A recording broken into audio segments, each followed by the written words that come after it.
Am I correct, Pat? I think it addressed that. I truly believe in term limits. Get full, based on the voters that I weighed in. Let the voters weigh in on that. But furthermore, on November 28th, I had a call with Mr. Carroll about 11:10 a.m. in the morning. I write my notes down. And the topic of discussion was term limits. I said, Pat, what do you think of these term limits? What's your take on it? He goes, I'm all for term limits, but in 2024. So I said, what's the difference between 24 and 22? No, I don't want to do 22. I want to do 24. So whatever he says or whatever he speaks about, and I know you will. You know, he just wants to talk about it and this and that, but yet he'll change it in 2024, but he doesn't want to do it now. So what is the difference? Tell me what is the difference? Lack of hypocrites? And then, Pat, you're the biggest hypocrite in this room, for Christ's sake. Point of order, may I please? Councilman Graziano has directly addressed me on this issue, and I want to recall that conversation to the best I can. Please I do recall that conversation during which you threatened me and said if I didn't vote to lift term limits, George Homan was going to run against me. He said, watch out, George is going to win. I want to serve with you and continue to serve with you. So if you don't vote to lift term limits, Homan, who lives in Ward 4, is running against you, Carroll. That's what you said. My issue is not, excuse me. My issue is not term limits. My issue is hypocrisy.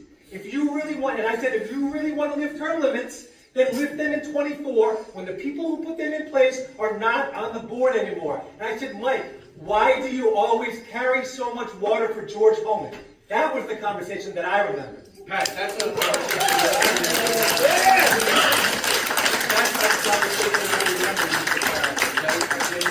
I did not say to me why you carry water.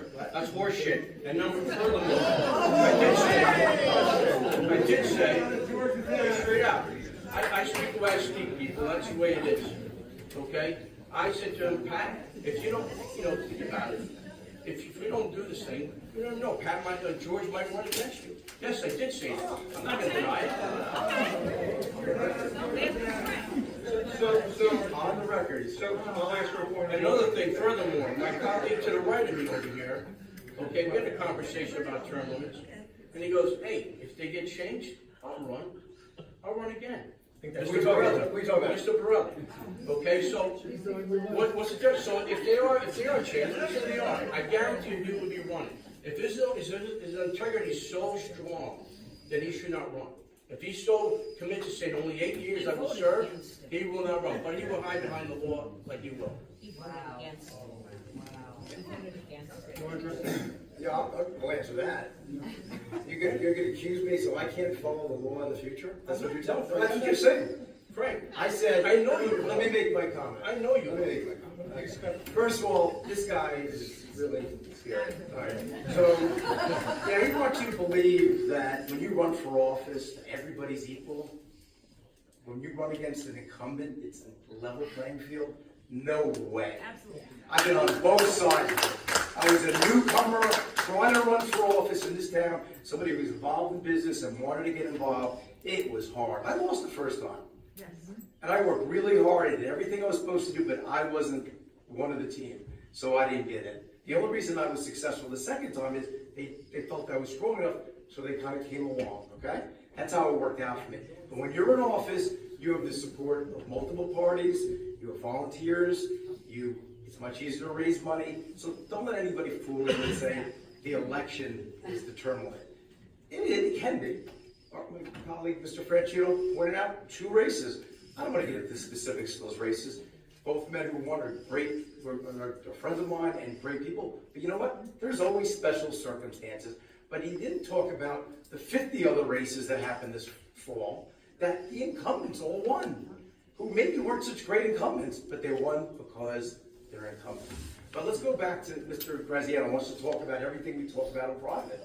Exactly. But all I said is, if term limits are lifted and they go away, not with my vote, I get to follow the law of the land. Why do I have to follow a different law? I get to follow whatever the law is in the town of Clarkstown. And I am not gonna vote for this. I'm gonna vote no, just like I told everybody I would not vote in November. I am not gonna vote and allow something to enrich me, which is to give me the opportunity to run again. That's my character. I won't do it, even though I've been seriously pressed to do it over time.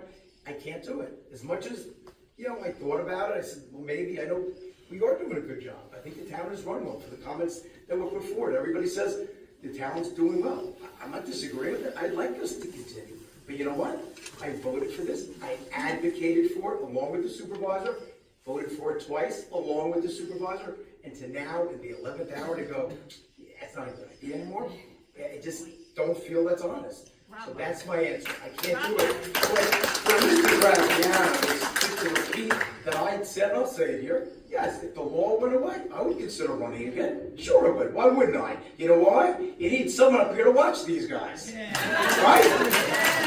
Because you know what? All we're doing is what's good for them, not what's good for you. And I don't have the examples tonight. That's not what this is about. I'll sit here for the next 12 months and tell you all about it. And that's what you'll hear. So maybe I run, maybe I don't, but they don't want that. They don't want me here. And they're not going to want me to continue because that's who I am. And Michael, you can talk all you want and say things.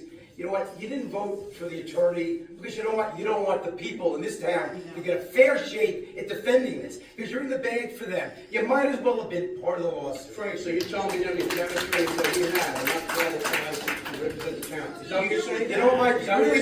It's really sad. You don't understand. You don't understand. I said several times. It's not about their qualifications. It's about a conflict. And you don't want to even admit it, acknowledge a conflict because you don't understand it. That's okay. But you know what? Someday maybe you will. Someone will explain it out.